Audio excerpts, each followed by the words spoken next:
All right, so what's up guys, what's going on? Coming at you from cool, brisk Ocala this morning, and we're about third week in March, and I'm doing a follow-up on an install we did about a year ago. And this isn't a follow-up video, this is more of a phase two. I'm gonna give you a little follow-up of what we installed last time, but I didn't even have a chance to bring out the camera. We installed this project last May. It's made it through the winter, multiple frosts. We are working up here in Ocala today, so I'm on a beautiful piece of property, sprawling land, at least 80 acres, I don't remember exactly. Client's name is Ryan here, and he's just been kind of the pushing force of this project. And for me as an installer, a designer, there's nothing more exciting than coming back to the project, to see it thriving and doing better than when I left, to see other things going on in the garden, and to get that call to come back for phase two, to even bring me back here to see that stuff. So it's really exciting when the client stays connected to the project, continues to do stuff with the project, hires people to help on the site. They're doing a lot of cool stuff here at the developing of this farm. I'll get the actual farm name and put it in the link in the description for you guys down below, but y'all see what's over my left shoulder here. So Ryan hired a local artist to come in here. I believe the guy's name was Justin and Drake. There was two guys that came and did this mural, and just a really cool mural he had put on the side of the barn here. This was a horse barn. They're really trying to transition this property away from horses, though, heading in more of a regenerative agriculture, sustainable type direction, more annual production, more fruit trees. So really cool what's been going on here. Tell me that mural's not epic too. Drop that in the comments down below. So here's the field we've been working in. Got you guys obviously some epic eye in the sky footage here when I first got here. You can see looking all the way down the north side of the site, sea breeze bamboo. We planted that literally from 3-week-old cuttings of sea breeze that were barely rooted out. A couple of them actually didn't make it, but these were very small plants. You could tell they're a little bit yellow right now. Bamboo loves fertilizer, so spring, time of the year to feed that stuff a little bit, and that'll get it coming back in nice green and thick. You could see we really broke out the toys for this one. We've got the Bobcat, the Grapple, we've got the Kubota articulating wheel loader here today. Ian's over there on the sod cutter, kind of demarcating the back of the garden. And I'll tell you, here's our orientation. So this is the north side. The center of the property has the actual market garden area, and we planted out the southwest field, and what we're planting out today is the northwest field. So that design that we started is actually just going to expand over to this side and kind of just a mirror image of what we already installed. A little fire pit here. This awning is new. I believe the compost was moved, and I see a bunch of new fruit trees over here in this area. And something I'm going to tell you guys, there is even some messed up figs out here. So we had a couple of mild weeks, plants were confused, breaking dormancy. Figs came out, they hit 24 degrees. They've got some figs that look like they actually took some damage. So when trees break dormancy like that, peaches, plums, whatever it may be, flower, and we get that late frost, you can actually get some serious damage. So they're actually getting ready to expand upon this whole annual garden area. And when I put up that drone, you'll see there's a house in the back corner, a big house in the center. We're actually staying on site for this project. They're housing us here. It's what we did last time. And Ryan just found somebody that's into organic gardening, that's into the permaculture. Actually a whole family that's doing this now, that's going to end up taking over that house once we're done with this project and helping him expand upon the farm here. So really exciting to see what that new helper helps them to do out here in the field. And I have a feeling this annual garden is really going to grow. So over here is the food forest area we installed, and you guys, that tall grass that you're seeing, that's the vetiver. It went to seed. It actually got a little cold damage. Lots of Fakahatchee grass in there. Wax myrtle looks really green and healthy. Mulberries of fruit. That's one of the figs actually coming back from the winter. That's an Ishka variety. And you can see, the top of these guys look a little damaged. They're sprouting out at the bottom, but they had such a late frost here that even the figs got a little bit of damage. So kind of wild. Persimmons are just now breaking dormancy. Peaches and plums doing really well up here. All the Mexican sunflowers coming back. Fakahatchee grass is looking pretty good. Pineapple guava. And there's a path that kind of meanders down through the center of this.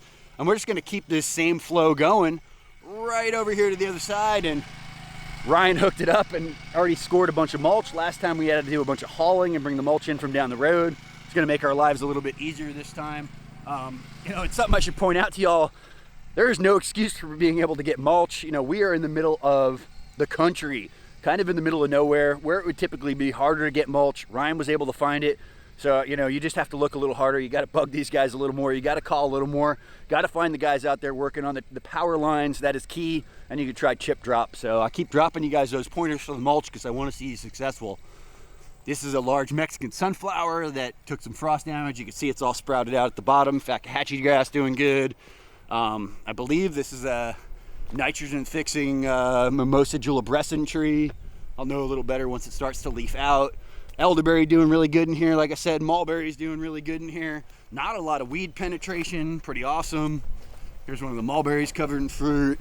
Elderberry covered in flowers. Coral honeysuckle up on the fence.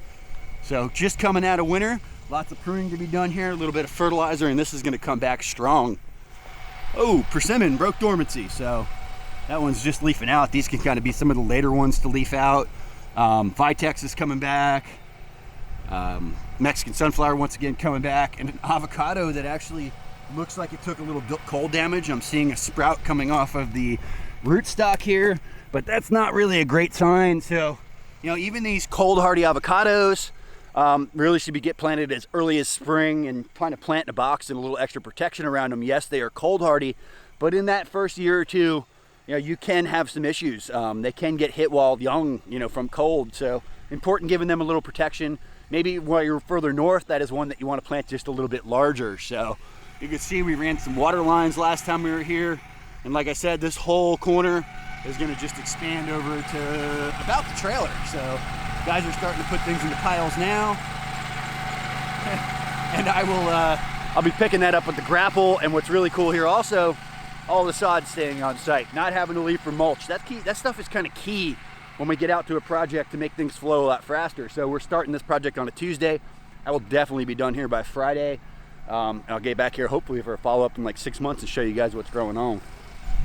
So neat little trellis area. Looks like it had some passion fruit on it at one time. And you can see the guys are cutting and piling the sod, and that's the best way we do it. We run around with the sod cutter, push it into piles with the pitchfork, pick it up with the grapple, dump it in the low holes on site. So what is growing on?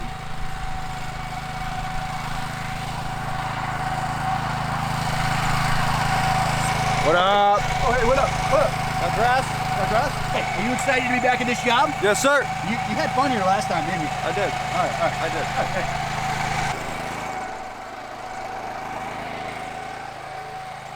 All right, so I need to get on a machine and start picking up some sod. So you all know, we're up to about 15 employees. Nursery's really growing. Behind the scenes is really going. You know, assistants are really growing. But as far as in the field, we are small but mighty. You know, I've got 2 guaranteed full-time employees, myself, and we get some floaters here and there. But otherwise, that's probably the biggest struggle in this business, is finding guys that can actually handle this work, handle this heat, handle the labor load. This is not easy stuff. I'm not looking for guys that have a degree. I'm not looking for guys that have a PDC. I'm looking for guys that can handle the heat. I'm looking for guys that can handle a pace. We are always hiring. So if you're a hard worker and you're local and you want a job out here pounding dirt, you know, don't tell me what you've done before. Don't tell me what you can do. Tell me you can handle the heat. Tell me you're going to show up. Drop me an application and you'll probably get a job. So this isn't for everybody. I'm gonna tell you right now, this is very similar to standard landscaping. You know, we're not out here hanging around the fire singing Kumbaya. This is a blue collar job. You know, even though we're doing cool stuff, this is a hard job. These are rough conditions. The heat is not easy. This is not easy on your body. So I understand why a lot of people can't make it, and I'm not busting your chops for that, but the ones that can, hit me up, I'm ready for you. So like I mentioned, small but mighty. That's my team right there. So those are the guys that are on time every day. Those are the guys that, you know, always show up. Those are the guys I don't need to worry about a workman's comp claim with, other than a little bit of maintenance. And to be honest with you, there's nothing like having the tools for the job. You know, those are like having 3 badass employees. You know, these things don't stop. These things don't cry. These things don't quit. It's the operator that slows down. So, you know, tools for the job is definitely a game changer for us. That's what helped us get through these projects. If it was just the 3 of us with no tools, we'd be out here for like 3 weeks. So that is the game changer. I'm gonna get back out there and make some fun in the dirt. I'll definitely keep you guys updated as we come along here, so stay tuned. All right, it's just after lunchtime. I'm gonna try to get you guys a little bit of that time-lapse action while I'm loading the truck over here with the grapple. So we've got the whole area cut. Normally I do the end of the day follow-up, but we're gonna see how this works. So we set this thing up on the tripod until the battery dies. Hold tight. You guys ready for this?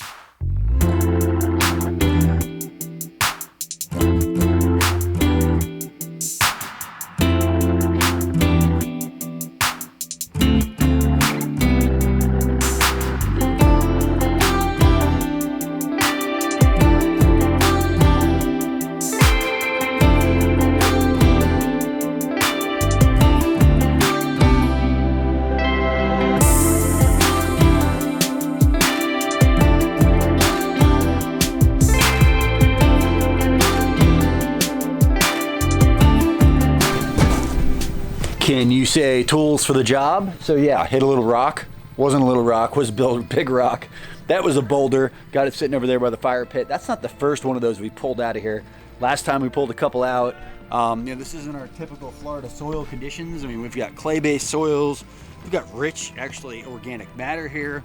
It's a little different up here in Ocala. We're not on a complete sand base, although there is sandy areas in Ocala. Truck's almost full. Guys are just spot hitting. Boys told me put the drone up. They want to see the shape, make sure it matches the other side. My guys are about as OCD as I am. We want to make sure it looks pretty matching to what we got over here on the other side. So going up with the drone maybe one more time later to show you guys what's going on around here. So gotta go. All right, what's up guys? What's going on? So little day 2 update here on this Ocala project. And first thing I'm gonna tell you guys is that it's just breathtaking out here. Got some epic footage this morning with the drone, the fog, the horses. I think you guys are really gonna enjoy this video. Something I'll point out is we could probably be done at this project in 3 days if I push really hard. Probably gonna let it go into Friday though, so 3.5 days will be wrapped up here. We've got the whole site prepped, a couple piles to pick up. There was about 15 or 20 trees the homeowner installed out there in the grass, and they had very small rings and grass pretty much going up to the trees, so we cut those out. We're amending those. We're adding some mulch around those trees and probably some ground covers. And I got a trailer full of plants. So the plants have arrived. That's the exciting stuff. Fertilizer is here and the whole trailer is filled with plants, and we've got some of that organic goodness. So got some fresh compost, biochar blend ready to go. And you can see, well, you can really see from above, but we've got the whole site scraped. There's a depression here for a greenhouse that's going in, and then the whole trailer is filled with plants. So what? Got plants. Yeah, we're loaded up. So by the end of the day today, the guys will have everything planted, probably starting to mulch and amend the trees. Tomorrow I'll be mulching all day. We're putting in a temporary micro irrigation system here. So just something the homeowner can run off of a hose, come out here, maybe turn on like a manual timer, let the zone run for 45 minutes, an hour, switch zones. We'll probably have 2 different zones. That's what we did for him over here on phase 1. Worked out really well. Cut down on the amount of hand watering time. So a lot of those support plants, natives, things like that, really just need water for the first 30 days while being established. Once they're established, they're good to go. They thrive on neglect. Maybe the fruit trees he's giving some supplemental water to long term, but I'm pretty sure here for the most part he's done watering. So let's see, we got some fog still. So annual vegetable garden area. Doesn't look like we're actually going to be cutting that this time. And I don't know if you guys seen that, but I talked about the mulch here yesterday, kind of being in the middle of nowhere. Those dudes are already showing back up this morning. So as you can see, once you get them, they just keep on coming. So dug a bunch of huge boulders out here yesterday. I don't know if you guys saw me with the grapple. I tried to get you a little bit of that slow motion time-lapse action. Dug a couple of monster boulders out of the ground here. That's not something that we typically deal with. Like I said, real soil here, clay-based soils, rocks, not very common in Florida. All right, so final touches, scraping, raking piles, and we'll be laying out plants here within the next hour. All right, what's going on, guys? So every project we do is an exciting project, and we just wrapped up another one. I'm really excited to get the homeowner Ryan in over here, kind of have him talk about the farm a little bit, the site, the name of the farm. Ryan's a really awesome guy, and for us as installers and coming back for phase 2, when you have a client that's connected to the garden, he's out here working all the time, he didn't just forget about this, it makes it that much better for us coming back. We're not coming back to an abandoned garden, a garden that's never been pruned, an area that's just been forgotten about. He's connected, he's been out here, he's been working in the garden, he's been pruning in the garden, he hand watered the garden. So that to us is, it gives us a bit of a gratification. We get really excited. I know the guys like that. We've done a couple of projects that we've come back to, and it's like, what have you done? Have you done any chop and drop? You haven't pulled any weeds. They wanted to pay us for the maintenance, which is fine. I understand a lot of people are busy, but we get more excited when the client gets attached to the project. They've been planting, they've been chopping and dropping, and that's what's happened here. So it was really exciting. This was a 3-day turnaround. Something else I wanted to point out to you guys was, I could turn around a half an acre job quicker than I could turn around a 5,000 square foot job. Access is key. We were able to get in here with the big machine, dump the compost here, or sod here on site. The mulch was here waiting for us. All of those things are game changers for making us flow a lot quicker once we get out here. So winds are blowing crazy out of the south today. The guys had to add a lot of poles, a lot of supports to the plants. The new farmer who's going to be coming out here actually brought a lot of plants with him and all these weird and different varieties of figs. Some I've never even seen before, so there's a lot of figs here. There's some nectarines, there's some plums, there's some peaches, there's some persimmons, there's some pears. And then as we get onto the backside, we've got mulberries and Cattleya guavas, agrumi chama, some cold hardy avocados, loquats. What else do we got up in here? And lots of support plants. I see that Cattleya guava. I've got some nitrogen fixtures in here. We got some calliandras, wax myrtle. I did plant a couple of interlobium, lots of vitex, sweet almond, firebush, pineapple guava. You can see everything's a little bit sad right now, and there's a lot of hand watering to be done. So we set up a temporary irrigation system here and temporary only watering the fruit trees. So they've got really, really lousy pressure all the way out here. It comes from the barn when you guys see the drone shot all the way over there in the northeast. So that's a pretty far travel to get water pressure over here. So normally I could probably do this in 1 or 2 zones. We have 4 temporary zones hooked up, and that's only watering the fruit trees. That means those support plants still need water. They still need to be hand watered. So there is a bit of coming out here and commitment on a daily basis. Ryan told me when we wrapped up this side, they had 48 days with no water. So not a good time of year to be putting in a garden, going into dry season as far as, time he's got to spend out here. Hand watering has to do. Ideally, we do this in the middle of June. June is really hot, really muggy. Guys aren't flowing as fast. So it's kind of a win-win. There is no perfect time. Just gonna have to work a little bit harder if we plant in dry season. So all of the support plants are gonna need daily water for probably at least a week or 2. And you can see we just temporarily have these drip lines hooked up to the hose, and they're hitting all the figs and fruit trees right now. We've got 4 zones out here. There's that agrumi chama. I've read reports of those actually being cold hardy all the way up to North Florida. That pawpaw was actually brought by the new farmer here also. Persimmons looking a little bit wilted. Oh, I did plant a 7-gallon cherry of the Rio Grande. Some calliandra there in the back. Lots of vetiver grass, lots of fakahatchee grass. Lots of native salvias, lots of gaillardia, Mexican sunflower. So that is a wrap. Food forest in place. Like I said, this is a really beautiful property. I like just coming back out here and being on the sprawling land and seeing the fog in the morning and seeing the horses out in the field. It's quite beautiful, to say the least. It's quite majestic out here. Actually seeing one of the guys leaving right now. Mr. Ryan just hit the road. He's hauling out of here. So it's Thursday. The guys are getting a 4-day week. They're out of here a little bit early this week. We might get a beep. Oh, we got a beep. Whoa. What's going on? Welcome to Ocala, Florida. This is Rainbow Rise Family Farm. My name is Ryan McCormick Audette, second generation Florida farmer. Moved down here from Vermont a few years ago with the dream, the several years dream of starting a permaculture food forest, and Pecan Eris and Green Dreams got us there that much faster. And we couldn't be more pleased to have seen this place grow. It's been one of my life's greatest joys, and I just couldn't be more grateful. We're lucky enough to have a lot of natural Florida wildlife out here, and so this was largely inspired by things that we've either seen or borne witness to on this farm. We've got plenty of hawks, we've got plenty of sandhill cranes, and we're hoping to expand these murals around the front and other side of the barn here in the next couple years. This was a first-time collaboration between 2 local artists by the name of Drake Arnold and Justin Artisek, and we're hoping to utilize them in the future. We had a really good experience with them. The whole farm is 82 acres, and the place that we're rocking on is about 2. Okay. So in 2 years, we'll come back and see that maximize no grass? I'm certainly hoping so. We're hoping to expand both our annual bed operation, and we've got this lovely food forest that we're just excited to watch grow. Awesome work, Ryan. I want to see you pound some dirt, bro. All right, so 5 o'clock, calling it a day. I have a feeling the next time I do a follow-up here, this market garden's gonna be huge.